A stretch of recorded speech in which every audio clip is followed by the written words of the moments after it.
Halo kawan Demi Masa, kembali lagi bersama Demi Masa. Pada kesempatan kali ini, Demi Masa akan membahas tentang kebenaran Nusantara sebagai pusat peradaban dunia. Dan diyakini bahwa selama ini sejarah Nusantara adalah salah, karena sejarah itu yang dibuat oleh para penjajah. Benarkah demikian? Tidak usah berlama-lama lagi, langsung saja kita simak. Dalam satu dekade belakangan ini, isu tentang keberadaan dan kejayaan asal-usul bangsa Indonesia yang dahulunya sering disebut sebagai Nusantara ini mulai terkuak. Bahwa Nusantara adalah pusat peradaban dunia yang dimulai dari Atlantis, Lemuria, dan juga Sundaland mulai banyak diwacanakan. Apalagi disimpulkan pula bahwa bangsa Arya yang sering disebutkan sebagai bangsa terbaik dunia itu adalah berasal dari Nusantara. Wacana ini seiring dengan terbitnya terjemahan dua buku kontroversial yaitu Atlantis Itu Indonesia karya Arisio Santos pada tahun 2009 dan Eden in the East karya Stephen Oppenheimer pada tahun 2010. Bangsa Indonesia patutlah bersyukur dan berbangga dengan terbitnya kedua buku tersebut. Harapannya adalah akan makin banyak para akademis dan guru besar untuk melakukan riset dan juga penelitian secara mendalam tentang keberadaan leluhur bangsa Indonesia ini. Selama ini, bangsa Indonesia diajari sejarah berdasarkan dari penelitian sejarah bangsa penjajah dan diajarkan di sekolah dasar hingga menengah. Juga diajarkan kepada para mahasiswa sejarah dan yang telah menghasilkan para sejarawan besar Indonesia seperti Nugroho Nato Susanto, Sartono Kartodirjo, juga para ahli arkeologi besar Indonesia seperti R. Sukomo, R.B. Sujono yang dikatakan adalah sejarah dan arkeolog yang palsu. Benarkah demikian? Dikatakan karena sejarah dan arkeologinya buatan kolonial Belanda atau penjajah. Jadi, semua sejarah dan arkeologi yang beredar itu adalah sejarah yang bohong besar yang ditunjukkan agar Indonesia tidak memiliki jati diri. Isu ini mengatakan sejarah yang kita kenal sekarang ini adalah hasil perbuatan konspirasi Belanda atau negara-negara barat lainnya untuk mengecilkan Indonesia. Para penganut teori konspirasi berpendapat bahwa sejarah Indonesia itu adalah palsu atau bohong besar menggunakan tesis dari penulis Swedia yaitu Jurilina yang pada tahun 2004 menulis buku kontroversial Architect of Deception: The Concealed History of Freemasonry. Dalam bukunya ini, Jurilina berpendapat bahwa sejarah Indonesia merupakan bukan sejarah asli karena sudah dibengkokkan atau dikaburkan oleh penjajah Belanda.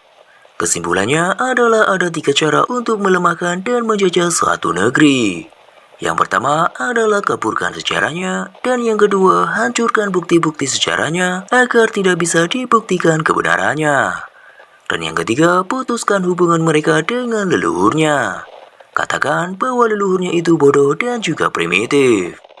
Pemikir Prancis yang anti-kolonial, Frantz Fanon, menguraikan bagaimana kolonialisme menghancurkan budaya dan juga karakter rakyat yang dijajah dan akibatnya rakyat di negara jajahan ditinggalkan dalam kebingungan intelektual, hilang kesejatian identitas diri.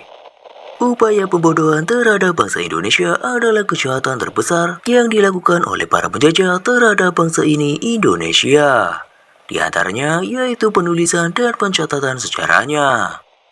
Sementara bangsa ini gagal merekonstruksi sejarah leluhurnya, gagal membaca bukti-bukti fisik yang sudah jelas di depan mata.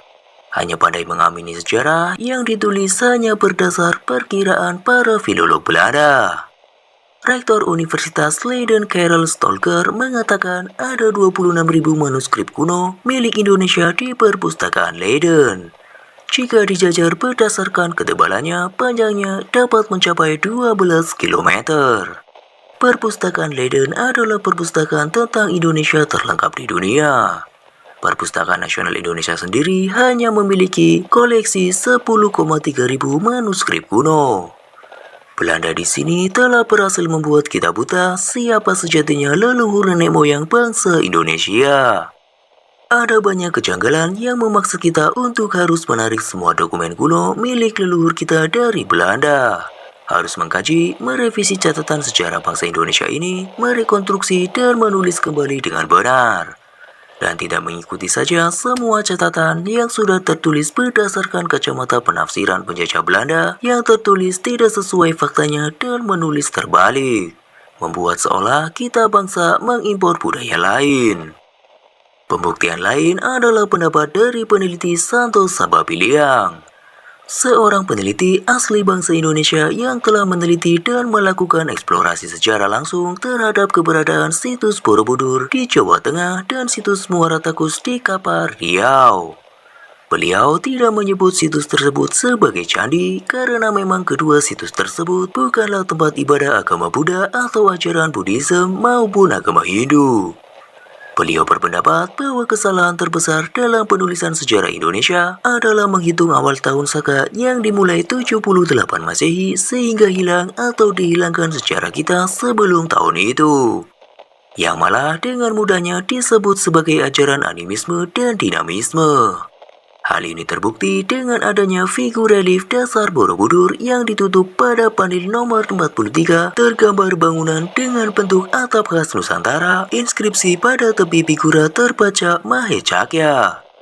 Kata Mahe Cakya berarti berkuasa besar atau kaum yang mempunyai kuasa besar. Cakya adalah Caka atau Saka atau Aryan.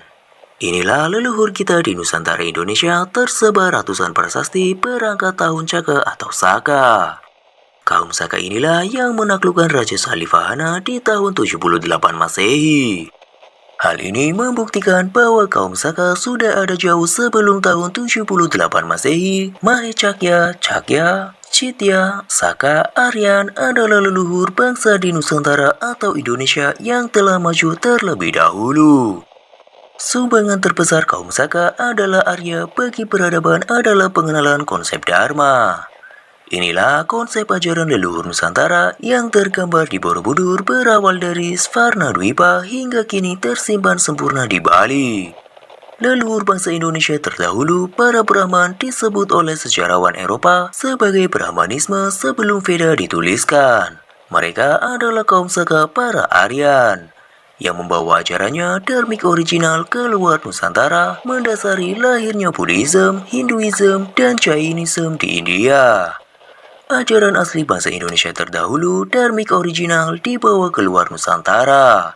Berawal dipelajari di Svarnadwipa, Sumatera, tepatnya di area yang dahulu merupakan landmark tempat pembelajaran dan pendidikan, yaitu situs Muara Takus.